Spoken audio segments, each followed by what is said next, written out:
नमस्कार मैत्रिणींनो, स्वागत आहे आपलं सीताच्या स्वयंपाकमध्ये। तर आज तुम्हाला दाखवणार आहे संध्याकाळच्या हलक्या फुलक्या जेवणासाठी तुरीच्या डाळीची आमटी।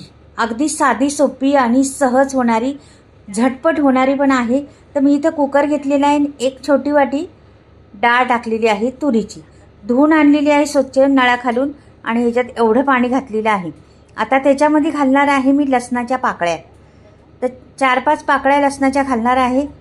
पहा तुम्ही, हे 4-5 लसणाच्या पाकळ्या घालायच्या आणि कुकर बंद करून कुकरला गॅसवर ठेवायचा। एवढंच करायचं, काही नाही। तुम्हाला वाटलं थोडंसं तेल टाकायचं तर टाकू शकता, मी नाही टाकलं आता। पण तुम्ही आता मी कुकर गॅसवर लावून देते।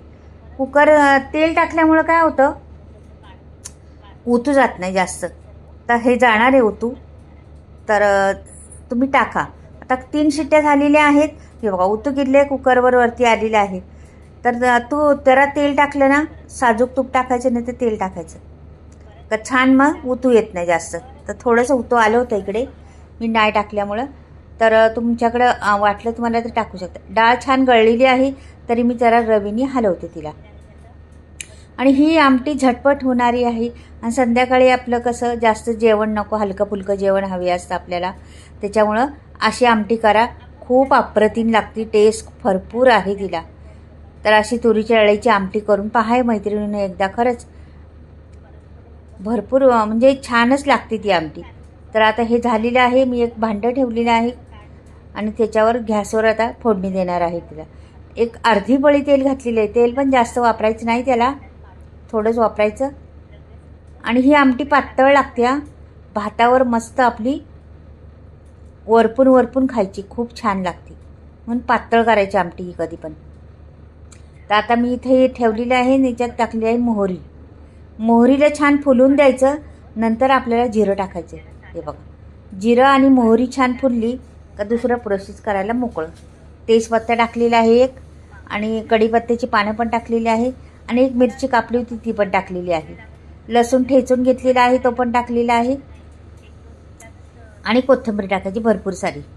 हे बघा, भरपूर सारी कोथिंबीर टाकायची। ही फोडणी छान करपून घ्यायची, मस्त अशी खमंग झाली पाहिजे फोडणी, ह्याची काळजी घ्यायची। आणि इथे टाकलेलं आहे मी कोकम, फोडणीतच कोकम टाकायचा, म्हणजे छान ते फ्राय होते त्याच्यामध्ये, आणि स्वाद पण उतरतो। त्याच्यामुळं कोकम त्याच्यात टाकायचं। तुमच्याकडं आता इथे लाल तिखट, धणे, गरम मसाला, हळद आणि हिंग हे सर्व टाकायचं। हिंग तर टाकायचाच, हिंगाने स्वाद छान येतो। आणि आपल्याला आमटी करायची त्यामुळे तिखट टाकलेलं आहे, 1 चमचा टाकलेला आहे, जास्त नाही टाकायचं, 1च चमचा। आता लगेच आपल्याला हे टाकून द्यायचं, जरा हलवायचं, आणि लगेच वरून आपलं ती डाळ शिजलेली ओतायची, करपून द्यायचं नाही जरा पण। हे बघा, छान डाळ शिजलेली होती, आणि छान आता मी जेवढं हवी तेवढं मी केलेलं आहे। मला आता पातळ लागतं बघा, पातळच केलेलं आहे, जास्त घट्ट नाही। आणि मग रंग पहा किती सुरेख आलेला आहे। थोडासा गूळ टाकायचा, लिंबा एवढा, आणि कोकम टाकल्यामुळं गुळाने आणि कोकमाने स्वाद खूप छान येतो आमटीला। मस्त भातावर गरमागरम भात वाफाळलेला, आणि ह्या आमटीवरून होता, फार अप्रतिम लागती। साध्या सोप्या पद्धतीतली आमटी आहे, पण फार खमंग लागणारी आहे मैत्रिणींनो। संध्याकाळच्या जेवणासाठी नक्कीच करून पहा अशी आमटी, खूप टेस्टी लागते, खूप छान लागते। आणि तुरीची डाळीची आमटी चवीला फार छान लागते। आता मीठ टाकायचं चवीनुसार। हिला मात्र उकळी येऊन द्यायची छान अशी, दणदणा उकळी आली पाहिजे। का की काय होतं, ते आपण कोकम टाकलेलं आहे, कोणी कोकम म्हणतं, कोणी आमसूल म्हणतं, तर जे तुम्हाला म्हणायचं ते म्हणा, पण ते टाकले आणि त्याला छान उकळी आली पाहिजे। का की ते आत्ता टाकले आपण फोडणीत, त्याचा सगळा अर्क उतरला पाहिजे त्या आमटीमध्ये, म्हणून उकळी छान घ्यायची त्याला, जास्त वेळ, चांगले 1-2 मिनिट उकळी घ्यायची, मस्त उकळी आली पाहिजे त्याला। पाहता मी, आणि वर खाली करत राहायचं, सारखं हलवत राहायचं। खाली कशी डाळ असते ना, आपण जास्त गॅस फास्ट केल्यानंतर डाळ खाली लागण्याचा चान्स असतो, म्हणून तिला वर खाली करत राहायचं, मग डाळ लागत नाही, आणि छान अशी खरपूस खमंग डाळ बनते। तर मी ही उकळी येऊन देण्याची वाट पाहते, कशी उकळी आली पाहिजे ते पण तुम्हाला दाखवते पुढे गेल्यावर समजेल। छोटासा व्हिडिओ आहे, पण खूप मोलाचा व्हिडिओ आहे, नक्कीच पहा तुम्ही।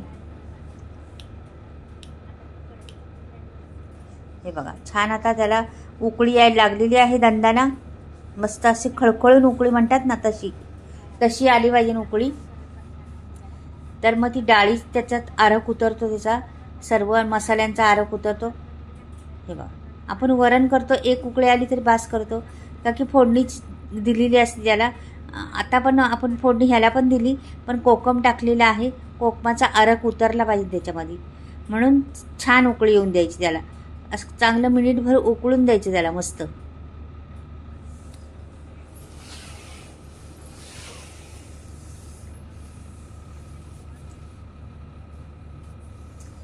हलवत राहायचं मात्र सारखं. वरचा तवंग आलेला त्याला असं हलवायचं. पहा बरं आमटीचा सुगंध एवढा सुटलेला आहे ना, कोकमामुळं आणि गूळ टाकल्यामुळं आणखीन स्वाद छान आलेला आहे, त्याला येणार आहे. म्हणजे त्याला पहा तुम्ही अशी वरकारी करत राहायचं सारखं. छान उकळी आलेली आहे, खळखळून उकळी आलेली आहे त्याला. उतू जावं ना म्हणून वर खाली करायचं आणि अशी वरण मस्त ती आमटी.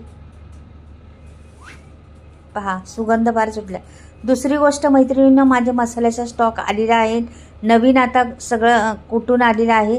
तर तुम्हाला घ्यायचं असलं तर पुढे मी मसाल्याविषयी दाखवते, ते तुम्ही व्हिडिओ पहा. पुढे छोटासा व्हिडिओ आहे, पण मसाला कसा करते मी, कुठे करते, कशा भाजते, ते संपूर्ण व्हिडिओ आहे. कुठले मसाले वापरलेले आहेत, कुठल्या मिरच्या वापरलेल्या आहेत, ते सर्व दाखवणार आहे तुम्हाला. आणि तुम्हाला मसाला घ्यायचा असला तर स्क्रीनवर नंबर दिलेला आहे. आता मी काढून घेते आणि पाहते. हे बघा रंग पहा किती सुरेख आलेला आहे तिचा, आणि छान दिसती मस्त एकदम. पळीने वर केली तरी रंगच जात नाही. आता मी मसाल्याविषयी सांगते. पहा मसाले माझे हे मी चुलीवर भाजते सर्व, आणि तेलात भाजते. मिरच्या सगळं निसून घेते, कुटून व्यवस्थितशीर डंकावर कुटते, असं चक्कीत दळत नाही. आणि हे सर्व 18 ते 19 गरम मसाले आहेत. सर्व मसाले घालते मी त्याच्यामध्ये, आणि हाय क्वालिटीचे गरम मसाले आहे. बऱ्याचशा वस्तू बिना केमिकलच्या असल्यामुळं आमच्या शेतात उगवलेल्या शेणखतावर ऑर्गॅनिक म्हणतात ना, तसे बरेचसे आहेत. मिरच्या, धने, सफेद तीळ, हळद, हे सर्व बरेच आहेत वस्तू. त्या मी आमच्या घरच्या असल्यामुळे त्या ऑर्गॅनिक आहेत.